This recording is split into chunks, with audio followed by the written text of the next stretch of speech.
Evening, everyone. Good evening, good evening, good evening. So we're going to talk about housing today. Housing. But first of all, there are a couple of little questions or statements I've noticed in the chat. Just like Matthew there, thoughts on Streeting's attack on Miliband.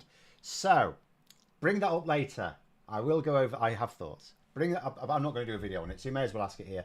But as always, you know, I've got my topic planned. We're going to start off talking about housing. I keep having messages come up, go away. And then after we've done that, yeah, bring that up. Also, various people noting 200. Yes, we've got to 200,000 subscribers now. So the video on that will be tomorrow. I have, because I'm just basically on answer questions. So I have put a post in the community tab where if you have any questions you want to bring up, I'm just going to answer some of those questions for a video tomorrow. So yeah, put those in. I may have a slightly cunning plan with those as well, but we will see. But housing. So I want to go over a bit of a preamble first about Labour's housing policies. So I'm going to start off talking about a little comment piece I read recently. I'm not going to link it or anything like that. I tend not to want to, like, I don't castigate commentators unless they're like Tories. But this entire article, you could have summed it up in a single paragraph, right? It didn't take an entire article. And it was basically this. Reform UK are gunning after Labour votes. The vulnerable voters have crap lives. So what Labour should do is give them better lives. They need to build more houses. That was basically the entire article. There, I've done it in like, what, 2 lines. There's nothing to disagree with. You know, I've said as much myself quite a lot of times over a fairly long period. What I have an issue with is the way... So I just said Phil is the UK's Mr. Beast. Right, first of all, I'm not a huge fan of Mr. Beast, I'm going to say. I'm not sure that that's a compliment. Also, behave yourself. I mean, I know no one's technically on his level, but I mean, I am very far away from being on anything like, you know, in the same league. But where I have an issue with this article, which I'm not going to link because I don't like to be negative, but except with Tories, is the way it was written. It's been written recently for a start, and the way it's written is it's as if it contains some great untapped wisdom that no one's really thought about, or if they have, that Labour haven't. It's like they're trying to, you know, get this message through to an unlistening Labour government, you know, in the same way that I try and bash my head against a brick wall, trying to explain to them how social media works. But this isn't a lesson Labour need to learn. They're being advised that the simple solution to Reform UK is, well, build lots of houses, right? In case they hadn't noticed. Labour are spending the vast majority of their time talking about building more homes. Keir Starmer never shuts up about it. He had a special speech recently just to talk about it, as well as, of course, building clean energy infrastructure. That's their second hobby. And just before the election, Keir Starmer, I did a video on this, or at least mentioned it in a video, Keir Starmer wrote an article explaining that the government needs to raise the standard of living for millions of ordinary people if he is to counter the populism of Nigel Farage. So Keir Starmer has made it really clear that he has, you know, he has to build more, he has to improve people's lives to counter Nigel Farage, and he never shuts up about building 1.5 million homes in the next 5 years. Like, they know they need to build, they know they are making it their top priority. It's like a waste of words to discuss it as if it's something the government haven't cottoned on to yet. But here's the problem, and you may have been reading around this weekend because it's cropped up again this weekend. It's not simple either. It's not a simple case of, oh, just build more houses.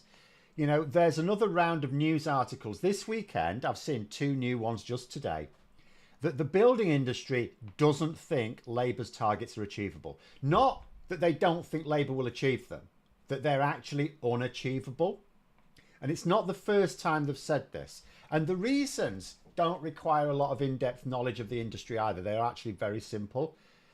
Keir Starmer is talking about building new homes at the sort of rate which exceeds by far anything that this country has seen in my lifetime. We're not talking about going back to when Labour lasted power. That was rubbish as well. No, no, no, no. This is on a whole new level. Now, just think about it mathematically. In Britain, we build homes. It's a thing we do like every other country. Actually, it's quite fun. I'm just going to mention this. So the Tories were recently having a pop because Labour were yet again explaining to Parliament in the House of Commons about their plans. And the Tories had a pop saying, oh, you'll probably just give all these new homes to migrants. And it's like, behave. But here's the thing. The Tories literally use taxpayer money to buy homes for foreigners. Because that £750 million that they gave to Rwanda, what have Rwanda used for it? They've built houses there. And who's living in them? Not the asylum seekers we sent. I mean, they were intended for migrants. The Tories actually spent £750 million of our money building homes that were intended for migrants, although they're not actually occupied by migrants because Rwanda just sold them to Rwandans. But they're still foreigners. They've still given our money to build homes for foreigners. So they can shut up. But anyway, if you think about it mathematically, so we need to massively increase the rate at which we're building houses.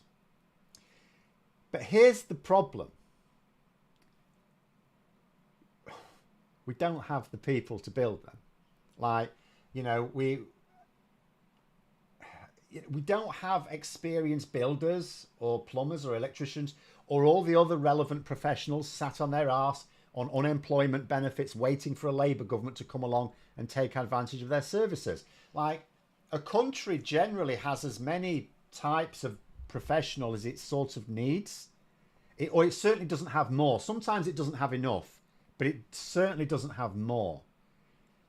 So it's obvious enough, isn't it? If you want to massively increase the number of new homes you need to build, you're going to have to do things differently.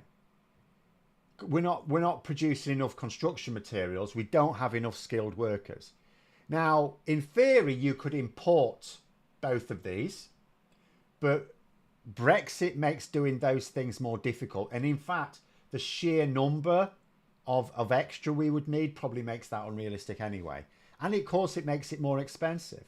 Like a few days ago, Labour were again setting out how they intend to achieve this target of 1.5 million homes. And this is what's not getting mentioned in the press probably. Or the press are sort of reporting on things, but they're not, to my mind, linking things up. Because this is how I'm starting to think Labour are planning on doing this. Because here's the thing. Labour are saying we need 1.5 million homes in the next 5 years, right? They know they need it to counter Reform UK. They don't want to lose a load of seats to Reform UK. So they're absolutely committed to it. They're going on about it all the time. So they must have a plan.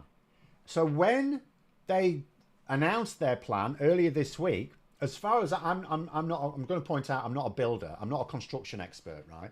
But as far as I could tell, as someone who's not an expert, their entire plan is to reform planning procedures. In other words, we're going to get a whole heap of deregulation to make it happen.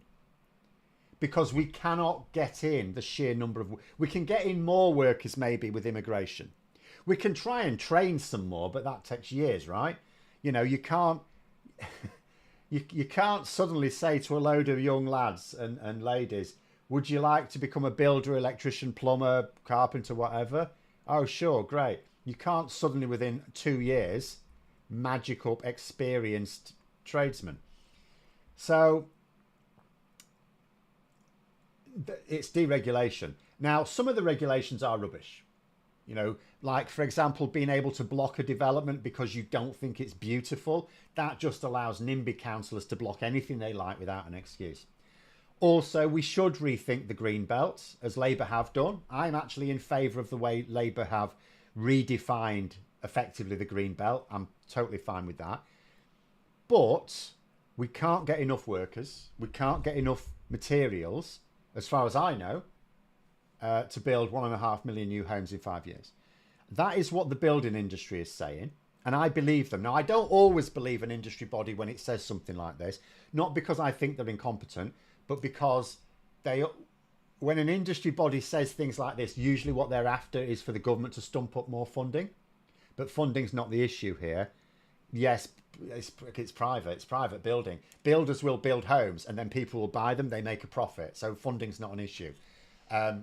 I'm sure builders would prefer it if Labour were not demanding so much affordable housing. For example, one of the things that Labour are doing is saying brownfield sites is still the default. If you want to build in brownfield sites, do you know what? You'll get planning permission, right? Which, you know, might get some people to have a bit of pause for thought. But if they build in what we would sort of call the green belt, they have to build at least 50% affordable housing, right? So that's the trade-off. Now, they'll still make money.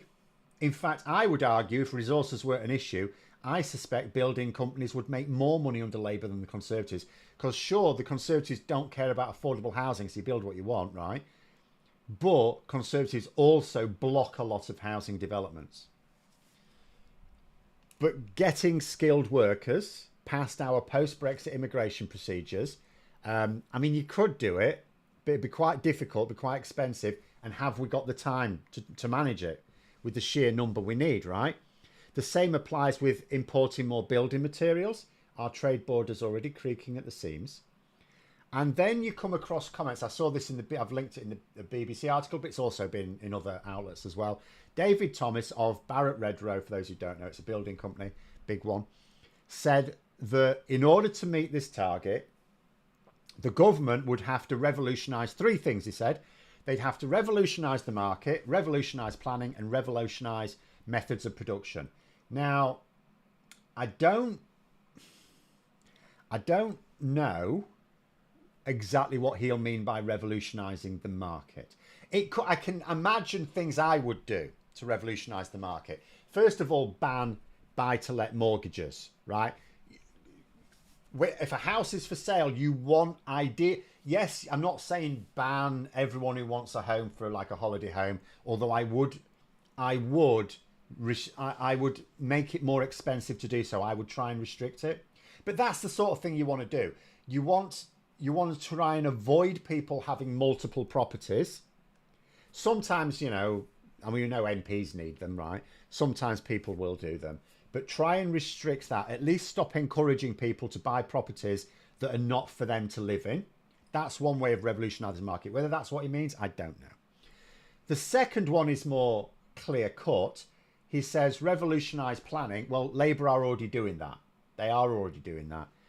But then the third thing he says revolutionise methods of production. So, and this is clearly where it has to come in, because the planning on its own won't do it. There's not the workers.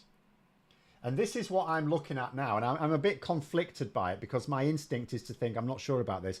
But on the other hand, you know, someone's just asked there, how damaging would it be for Labour if they don't build this 1.5 million homes in 5 years? The reason it'll be damaging, not because, like, let's say they get 1.3 million or something like that. They'll say that's close enough. I don't think it's going to cost you votes in terms of people go, oh, well, they didn't quite build what they said they would, because they will build more than the Tories did. The reason it's damaging is exactly what I went over before, exactly what Keir Starmer said himself before the election. The reason it's damaging is because Reform UK are like vampires preying on people with crap lives. So one of the things that makes people's lives crap is expensive, inaccessible housing. One or the other. You know, people who can get decent housing have to pay through the nose for it because someone, you got a buy-to-let mortgage, bought a house, let you rent it. So you're renting it, you're paying off their mortgage for them. At the end of it, they've got a house out of it and you've paid for it, right? So that's the problem. So you need more houses in order to make sure that people have got access to cheaper housing. Because Keir Starmer himself said he wants house prices to come down. He wants them to be more affordable. So that's why it's damaging if you don't get them. And this is also why I'm conflicted, because I was also having another look at another little article. It's only just popped up before the stream, just by chance. And I haven't read it yet, but the headline, Labour condemned for allowing new generation of slum homes in England. Now, what this is about, it's the government, it says, in fact, just under the byline basically says, government accused of permitting a planning free-for-all by allowing developers to convert office blocks into flats without the usual controls. So what I think, now a lot of people will say it's not enough to have just more housing, we need decent housing, and we absolutely do. But what if we have a situation where it genuinely is impossible to build 1.5 million decent homes? Is it better to just build as many decent homes as you can? Or is it better to build the 1.5 million homes however you can? Because that's what I think's happening. And the reason I'm conflicted is because on the one hand, I think that what we really should be doing is stopping so many properties being empty, like vacant all the time. I think we should restrict people's access to second homes. Like, it's just in me, it's my politics. Why should people have multiple homes when there's some people who don't have any? It's like Monopoly, isn't it? You have to have a house, even the houses out on what you own. You should do the same, really. Before anyone's allowed 2 houses, everyone should have 1, right? But also, I know that the Labour would never get away with legislating to ban second homes. Apart from anything else, MPs have second homes for their work. So, but that's what I see as happening, because I don't see them being able to get all the skilled workers they need quickly. Over time, you can try and, in the same way that farmers have had to try and attract farm labourers from all over the world after Brexit, we can try and do the same with construction workers. That's not a quick thing. And also, you need builders who understand our planning regulations, which are also changing. The revolutionising the market. Labour, they haven't banned buy-to-let mortgages. I think they're looking at restricting some aspects of it, but they're not banning it. So I think Gary there saying use 3D printers to print houses. So that is something, yes, that would come under the banner of revolutionising methods of production, certainly. I'm not seeing any articles about that. I'm not seeing any, and I think if that was what the government intended to be part of the plan, I think they'd be pushing it very hard. Because remember, Labour need to get this building going now. The reason they're going so hard on it is because they can't wait for building developments to have 2 or 3 years before planning permissions granted, because you're not going to build the houses. In fact, when Labour were talking about it last week, what they've said is they're going to tell councils, you've got to build this many houses, right? And you can decide where they're built and how they're built, but you don't get to decide whether they're built. And Labour aren't messing about here. They're giving them 12 weeks. They're giving council, not to build houses, they're giving them 12 weeks to come up with a housing plan. And if they don't do it, the government will do it for them. So they're wanting to push on this really quickly. So so this article I'm reading here about converting office blocks without what it calls the usual controls, I think that's what's going to happen. I think that's what's going to happen. Whether for good or ill, I think that is what is going to happen. Not the whole thing. I don't think we're going to get 1.5 million boxes and calling it a home. But there you go. Mike's come up there. Repurpose HS2 prefabrication sites to make house building sections. See, there's various things I'm sure you could do. Again, I'm not a construction expert. I bet construction experts have got 100 ideas of things you could do to get reasonable homes built very quickly, without needing in other words, what you need. So we have a certain pool of workers and we have a certain pool of building materials. It's not enough to build houses in the normal way. So we're going to have to build houses in the not normal way. And I'm sure there's 100 ways to do it. But the only articles I am seeing are of concerns over building the sort of homes that you wouldn't have been able to build before, because converting an existing building, that's got to be quicker and cheaper than leveling it and building a whole building from scratch, hasn't it? All new apartments should come with at least a balcony stroke outside area. I agree. I don't know that that will happen, I have to say. I agree. You know, I mean, I know Graham on Politics Social goes on about sick building syndrome quite a bit. I'm perceptive to that. I refurbish idle stock. I mean, we think we have hundreds of thousands of suitable properties vacant. I say suitable, some of them will need refurbishing, but we have, and I don't mean vacant because at any one time, obviously someone is selling a property and moving to a new one.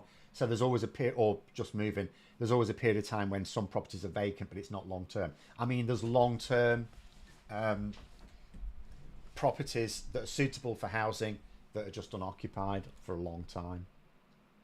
You know, so there's things like that, but I'm not really hearing much action against that. You know, Labour are really pushing this idea of it's like they think it's too difficult to repurpose unoccupied buildings. I mean, part of what I would do, I've said this before, I mean, you know, my magic bullet, I know there's no such thing as a magic bullet in any complex problem, but you know, if there were, my magic bullet for almost everything would be land tax. I'm going on about it all the time. It's my big thing now, because I just see so many advantages in it. And one of them is, so if like a house, like this house, for example, belongs to my wife. So you pay land tax according to obviously how much land you've got, but also what it's used for. So that way you could say if it's used for farming, pay 0 land tax or very low rates of land tax. A home, also quite a low rate, it could actually work out lower than council tax. You could just replace council tax with land tax. The money goes to the council still, but you would affect it for a home that you live in, you'd pay less than we do in council tax now. But if it's a second home, you pay more. I would charge people through the nose. This is why land tax sells so many problems. Because you could say, is it your primary residence? No, then you are going to be paying a premium tax for it, mate. So make it expensive to have properties that you don't use. And if you're rich enough to have a holiday home, okay. I'm not saying ban them. I am thinking it, but I know that that wouldn't fly. But there we go. Do you know they're saying, remember back in the 90s, most builders helping to rebuild East Germany were British. We had, when I was a lad, we had the old Auf Wiedersehen Pet series. Had a gazillion British builders coming to the fatherland. I suspect, and I'm far too young, I'm not that young, but I'm far too young to know the answer to this, by the way. I suspect it's because, so we did go through a period in this country of massive levels of house building, for which, of course, we would have needed a lot of builders and other tradespeople, right? And it makes sense, doesn't it? Like, in the here and now, we can't suddenly ramp up that workforce. But back then, you know, we had a large workforce. And if you suddenly don't build as many houses, new homes, we've suddenly got a large workforce that's got no work. So, of course, they're going to go somewhere else. The problem is I'm not aware of any other country like that where we could just take, oh, you've got a load of builders idle, unemployed, we'll have them. Brad, they're saying yesterday, a new sky... Yeah, I've heard about this. It's going to be the same height as the Shard, isn't it?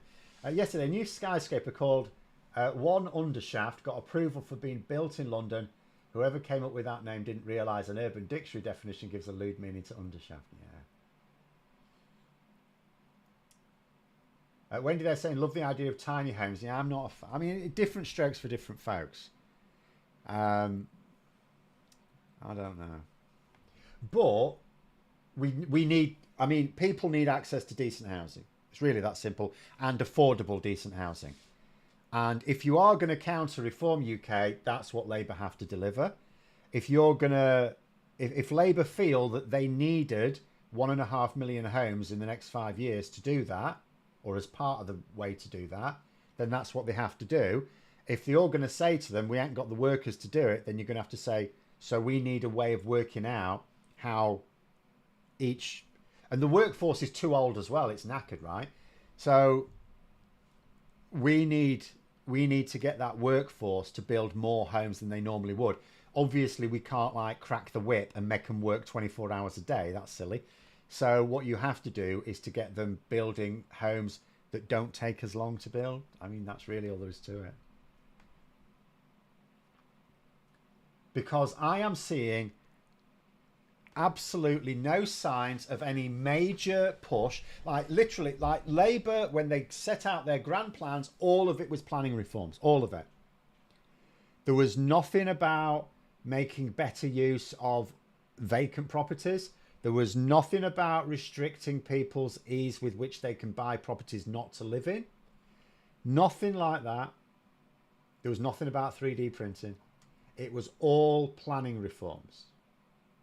Have I been reading Henry George? I don't think so. I don't always remember names though, but it doesn't ring a bell.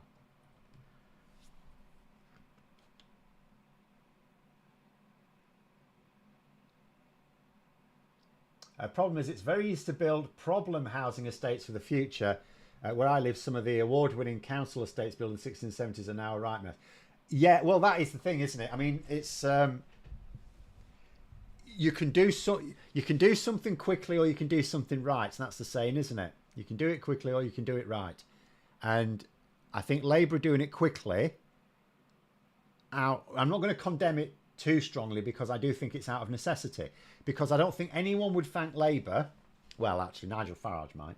But generally speaking, people would not thank Labour for making sure that everything they did was the best possible fit for the future, only to allow populism to continue to flourish.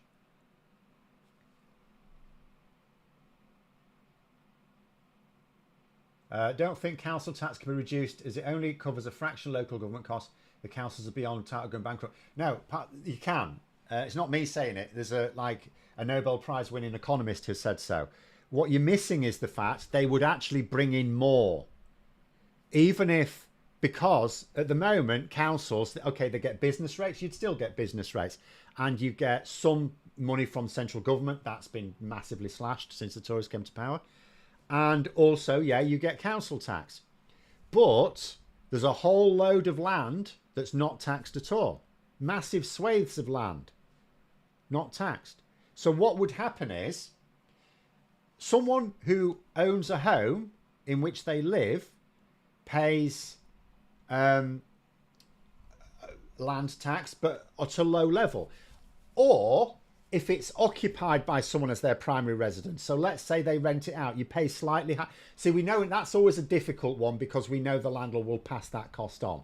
So maybe what you do with that is you just say, okay, someone is living there as their primary residence, so it qualifies for the lower rate, right?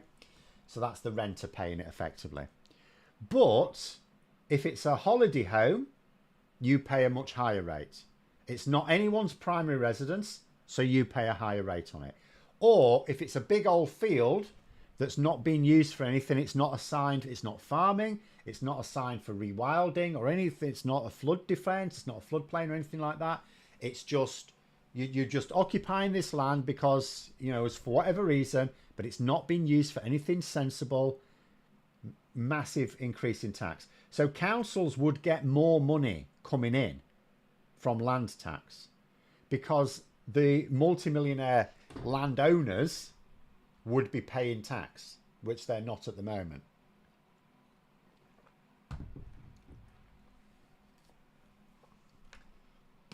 So ordinary homeowners would see their tax go down, because the council's actually replaced with something which means lower tax, or majority at any rate. You could, people with like big massive 6-bedroom Georgian mansions, say, they could pay high. I don't care about them paying more. But, in terms of ordinary people, they could pay less. But make sure that the ones with the wasteful use of land pay a lot more. Gary there saying, I had a tiny flat, made me stir crazy. Yeah, I mean, it's different for different people. I mean, I'd sort of be okay with it, I think. I suppose it depends as well on local amenities. Like, if you're just living in a concrete jungle, then that's depressing. But if there was someone like, for me, one of the justifiable reasons for building blocks of flat in the first place is so obviously you can get a lot more people living in a footprint, but as long as you've got a park, you know, so as long as you can walk to a nice park, so you've got, you know, some grass and trees and stuff like that, bit of nature, then that's okay. So I suppose that's the thing there. I mean, what do you need your home for, really? Just to sleep, cook, play computer games, whatever. As long as you've got amenities in the community, so you don't have to actually be cooped up all the time. The problem comes with when it's just block of flats, block of flats, block of flats, block of flats. As far as the eye can see, and there's actually nothing there. There's nothing to... You can go and walk around more flats, but there's nothing there. That's where you got a problem.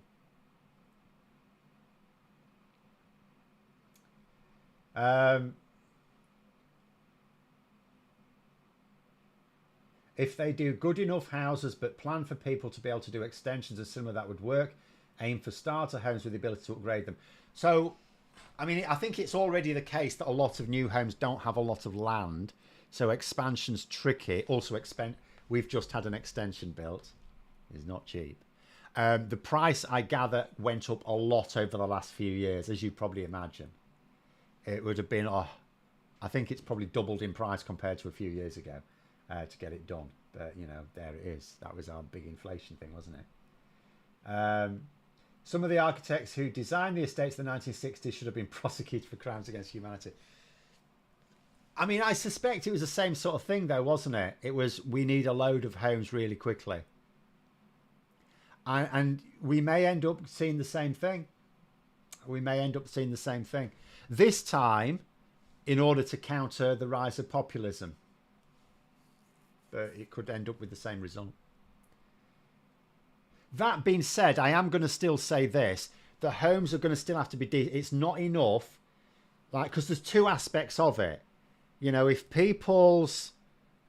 I mean, I suppose the top priority is making sure that housing is cheaper. Make sure that housing is cheaper. But also it needs to be decent. People need to be satisfied with it.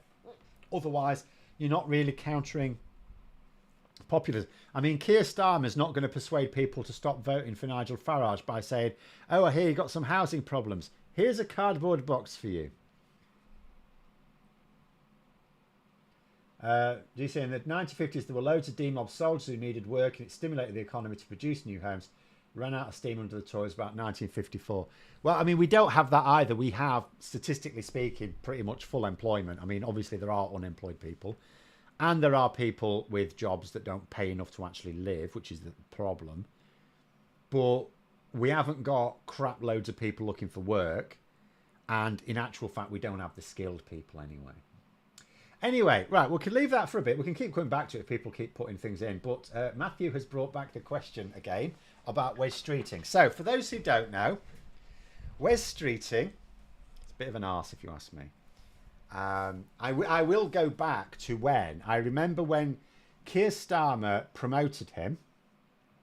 He promoted Bridget Phillipson at the same time. So Wes Streeting was made Shadow Health Secretary. And Bridget Phillipson, Shadow Education Secretary. They're both still in those positions. Well, obviously not Shadow anymore. They're the actual Secretaries of State. And I, at the time, said I didn't mind Wes Streeting being in Cabinet. I just wish he wasn't in the Health Department. Wes Streeting, for me, and I said this in Graham's stream yesterday, he's clever. He's very on his brief. Like, he was on Question Time again this Thursday and absolutely shot the Tory MP down. Shot him down in flames. He's very good at that. He knows his stuff, by and large. However, I don't think he's good for the Health Department. I think he would be fine in charge of a department that doesn't have to deal with people. I think he has a problem with people. And understanding people's needs, shall we say. But, so, anyway, on to Matthew's question. So, Wes Streeting was Labour's representative at the Spectator dinner. There was a big dinner by the Spectator. Personally, I wouldn't be seen dead at the place. But, you know, I suppose you've got to turn up to these things. So Wes Streeting went there and apparently threw shade at Ed Miliband. Now, what he was criticising Ed Miliband for were actually fair enough comments in theory, because it wasn't Ed Miliband now, it was Ed Miliband when he was Labour leader. And what he criticised him for, it's like they're fair criticisms. It's just you're not supposed to publicly criticise your cabinet colleagues when you're in the lion's den. The Spectator are a very far right publication. Formerly Rod Liddell. It's now Michael Gove, who's the editor now. So my thoughts on that are basically Wes Streeting. So Wes Streeting, I don't think's going to make a good. I mean, I think he may be a good administrator, but he should have gone to business or something. He should have gone to the business department or something like that. Something where it's not really about people. Health department, bad. I actually wouldn't have minded as much if he'd have gone to the education, because I'm struggling to find a way. But business would have been better for him. Jonathan Reynolds, I mean, he would have been all right as health secretary. He'd have been better. But anyway, they could have just swapped. But he's now also attacking one of the best cabinet ministers, because although Ed Miliband, I'm going to say, he was a terrible Labour leader. It was absolutely tragic. He caused an immense amount of damage to the Labour Party, directly and indirectly. Right. I don't think he should ever. I mean, some people will say, "Oh, he seems to have come on." I know he hasn't. He shouldn't be leader again. He should not be leader again. But he's a very, very good Secretary of State, and he's a bloody brilliant energy minister. I think he's superb in the role. And for me, Wes Streeting is the very definition of double-edged sword. Well, he is for me, because he's got his skills. He's definitely got his uses. I'd be more than happy with him in certain government departments, not a problem. But he's too divisive. He's too in your face. He picks battles that he doesn't need to pick. He causes unnecessary aggro. Yeah. It'll be a sad day if he becomes Labour leader at one point, because he's too in your face. He's not at all diplomatic. Worse than me, I would say. See, I would be a terrible prime minister, because I'm not very good at smoothing ruffled feathers. It's, as far as I'm concerned, I don't care if your feathers are ruffled. I have important things to do. And as Prime Minister, you've got very important things to do. I can't be arsed with mollycoddling, thin-skinned politicians. But you do sort of have to. You have to. So, yeah. I think Wes Streeting could end up being the first Labour MP I do a 5 Reasons video on. It's unfortunate. It is unfortunate. But yeah, so my thoughts on that is it's just yet another reason why Wes Streeting really needs to be wound in. I mean, he's picking fights with his own close cabinet colleagues. Why? Why? Yes, Ed Miliband messed up over Syria. So did David Cameron, right? We did. They messed up. He messed up in not combating austerity. He messed up changing the Labour rules on how you select a leader. He messed up so many times. But you know what? He was humble enough to admit mistakes, much as Gordon Brown did, to be fair. He made mistakes. But he's not tried to... Whereas Wes Streeting, he is the sort of arrogant bastard. In a few years' time, when he's got a whole string of mistakes, because everyone makes mistakes. He's made some howlers already. But when he's made a whole string of mistakes in a few years' time, he'll be the one, like Tony Blair. Because the way I distinguish between Tony Blair and Gordon Brown quite often is Gordon Brown admits he got things wrong. Tony Blair doesn't. He still makes excuses for the things that were very obviously wrong at the time. And that's what he'll be like. He won't accept responsibility. I've never seen him accept responsibility for himself. So it's much better for Streeting to be in the cabinet but not in health. Starmer would be in greater danger if he's on the backbenches. I'm not suggesting that, no. He's got his uses. I just don't think health should be where he is. I really don't. I mean, maybe even he could have just, they could have made him Home Secretary. Like Yvette Cooper, I think, knows her stuff on that. But, you know, you could have, Yvette Cooper would be good sort of in other things. I just don't think health is a good one for him. I mean, there's others that wouldn't have been good either. The Foreign Office wouldn't have been good for him because you need to be diplomatic in the Foreign Office. But anyway, never mind. That's that anyway. He's a disappointment to me.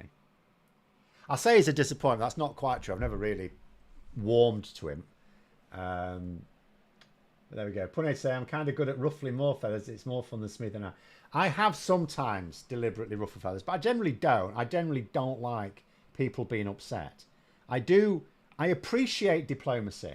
I understand the need for it. I understand that it is always better if you can get people to work together. I'm just not very good at it. Streeting's considering PFIs again, the end of our NHS. Well, on that note, so the way I usually explain any sort of private investment in public services, some of it, and I discussed this on the Politics Social stream yesterday. I sort of feel like I'm repeating myself a bit, but never mind. Some of it is totally out of order. There's no justification for it. My classic, I always use this excuse, cleaners in hospitals shouldn't be privatised. There's no need for it. Pay cleaners, they will do the cleaning, right? But let's say you need a new hospital building or you need lots of expensive equipment. How do you pay for that?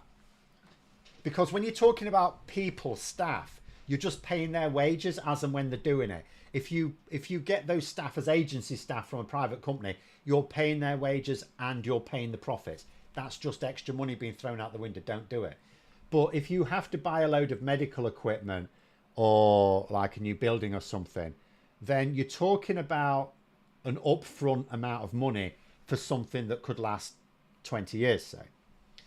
And there's two conflicting thoughts on this one. So my natural instinct is to say that if a private company can afford to buy, let's say, build that new hospital building, right? So if they can afford to do that and they expect to make a profit on it over a period of 20 years, then the government can do so as well. They could borrow the money, build the building, and then they make the same return, right? But here's where there's a problem. The government can't do that. A private business can borrow money from the bank to build a hospital building on the basis that they have a contract that says they'll get X amount of money for its duration or for some period of time, and the bank is satisfied that this is a good investment, and so they'll lend you the money for it. The government can't do that, and we know the government can't do that because Liz Truss demonstrated it. With the budget this time round, Rachel Reeves was expected to borrow about £20 billion. She borrowed £32 billion, or she's going to borrow £32 billion over the next 5 years.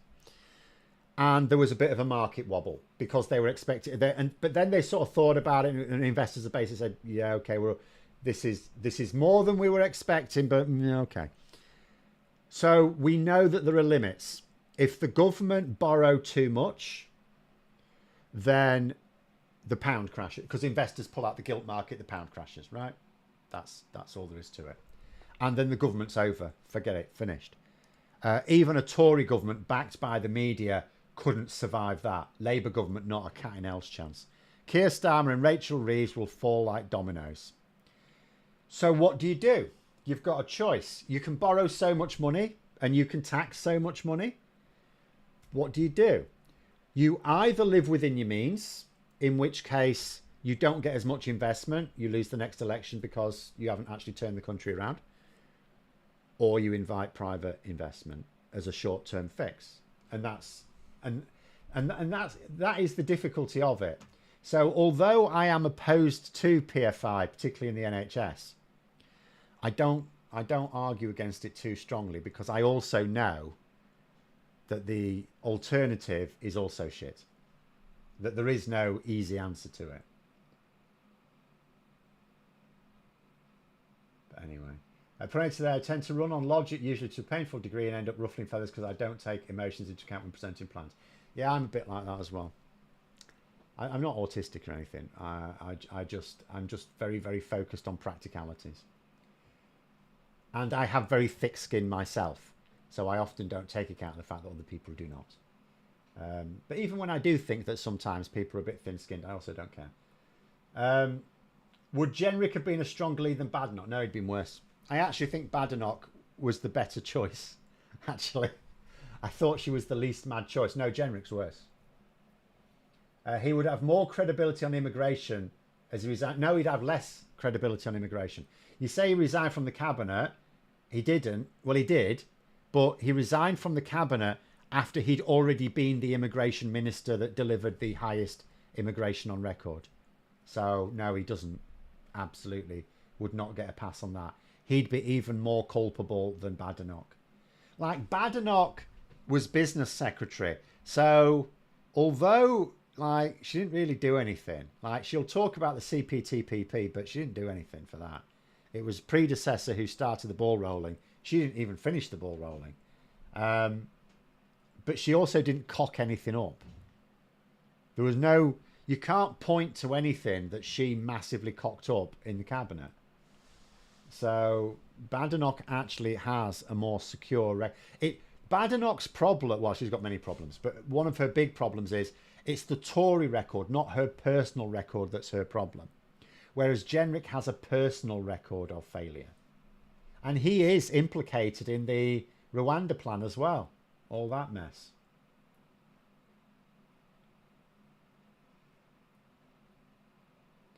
Danilo, they're saying we have extensive experience with PFIs in Germany. Short description, they get shit done faster than the state ever could, but you pay a heck of a lot of money than if the state had done it. Yeah, well, this is the thing. I mean, Germany, of course, sort of has, I suppose the best way to describe it is highly regulated private healthcare in many ways. Not like in America.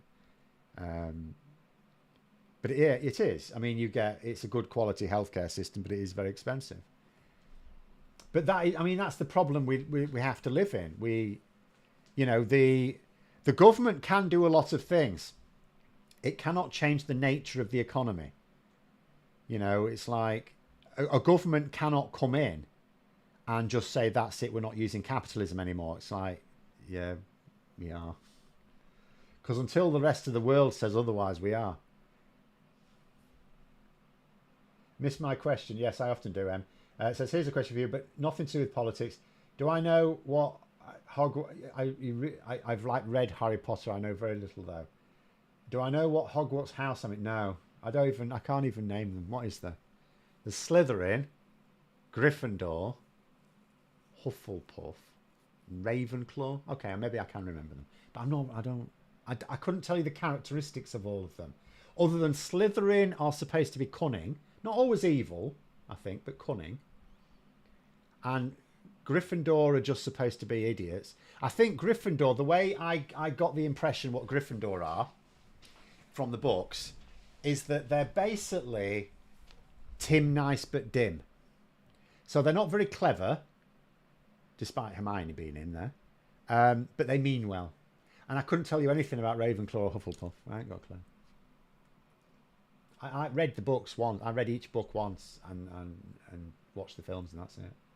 So I'm afraid I don't know very much about it. I'm much more knowledgeable about Tolkien stuff. Streeton has too many links with private healthcare for this not to be a conflict of interest. No, I'm not sure. Something like that, you have to look at, has he done something, like you have to look if he's done anything corrupt, right? If you're going to be the health secretary, you are going to have to talk to private healthcare providers because we have a largely privatized healthcare system. There is no way of turning that around quickly. So there's only a conflict of interest if you can show money comes to Streeting from them and public money goes back in the other direction. That would be dodgy. The fact that he talks to them isn't, because even before he was health secretary, he was the shadow health secretary, So that's not.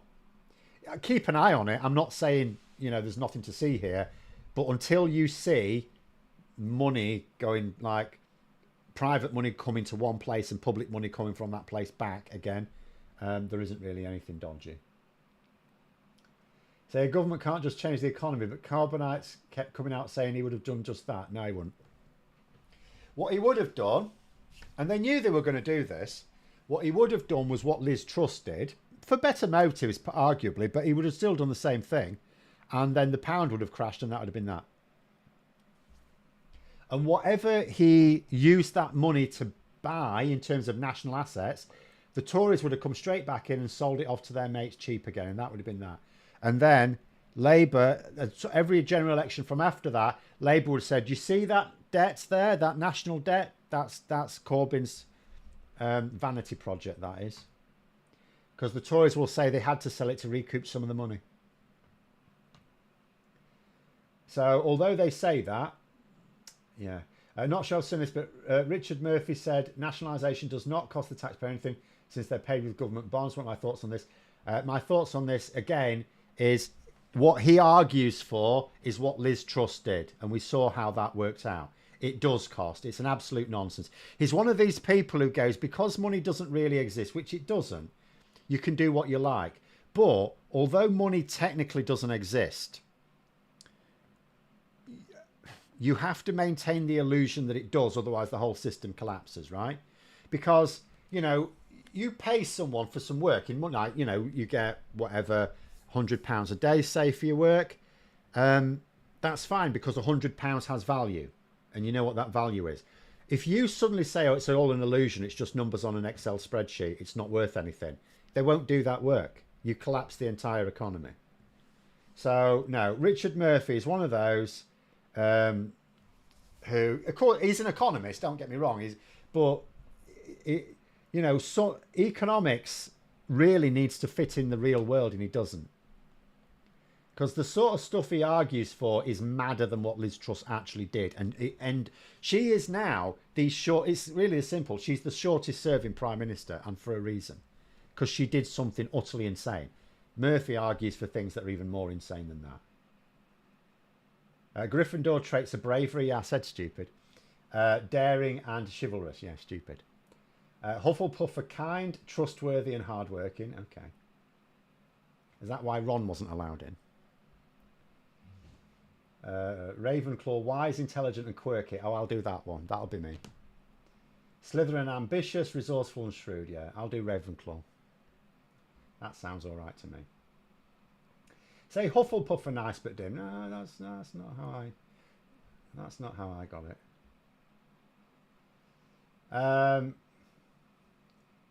Anyway. Money's a belief system like a nation. Both can be trashed. Well, they can if you sort of point to it, if you shatter the illusion. Because then what do? We have to go back to trading with pigs. Oh, I'd like you to build me a house. Here's some pigs in payment. Which is not really what we want. It's convenient to have money. Money is convenient. Occasionally you get the odd banking crash. And again, what causes a banking crash? What causes a banking crash? When some silly bastard exposes the fact that you thought there was a big pile of money there and there wasn't. That's what caused the crash in 2007, 2008, wasn't it? The subprime mortgages, someone looked at them. Instead of just going, oh, there's a load of money in there. Some fool went, shall we have a look? Oh, there's nothing in here. That's what causes the crashes. It's when someone exposes the illusion. I'm not suggesting we should maintain corruption in banking, by the way, but that is nonetheless what causes the trouble. It's not the fact that things don't exist. It's when someone points it out that causes the trouble. We used to have the village barter system, services for goods and vice versa. Yeah, so you do get some little communities that do things like this, actually. So it's quite interesting. Again, I'm not sure it really works on a grand scale. There's lots of things that don't really work on a big national scale, like human nature, for example. One of the reasons why, politicians get away with talking absolute cobblers is because we've evolved to develop in a close-knit tribe where everyone knows everyone else. Whereas we now have to make judgments on people without ever meeting them. We just watch what they say, carefully scripted stuff on the telly, and it doesn't work.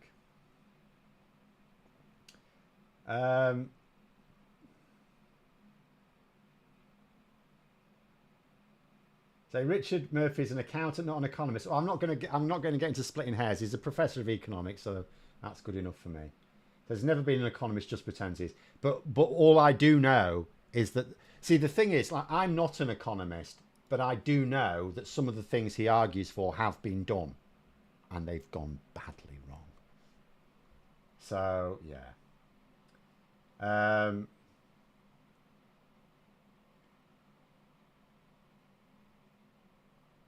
From a writing point of view, one of the problems with a limited third-person narration is that you don't get much about things not immediately important to the protagonist. Yeah, I don't know about writing either, I'm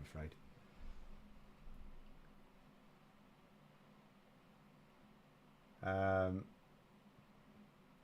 Since Truss is showing no signs of going away. Now, do you know what? Have you seen the Wall Street Journal have produced a video with her, in collaboration with her, where she blamed civil servants for her cock-up when no civil servant was even involved. Absolutely mind-blowing. But anyway, I'll read the whole thing. Or getting professional help. Could we see Badenoch having a letter-sized headache sooner or later? It depends whether Liz Truss thinks she needs to get back into Parliament. I think Liz Truss will at some point lose relevance. I think I can't understand why she's still been backed, but I strongly suspect she wants to get back into Parliament. I could be wrong, by the way. Maybe she's making enough money talking shit in America. I don't know. But I also don't know why Labour aren't making more of a meal of it. Because, like, she's brilliant ammunition for Labour.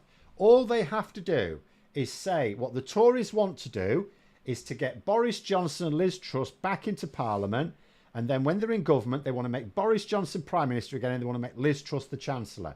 And I am telling you, there's lots of Tories out there in the press and even in Parliament that would actually like the sound of that. They would actually... So Labour could say it, and the Tories wouldn't deny it. Like Badenoch might deny it, but the Tories in general wouldn't deny it.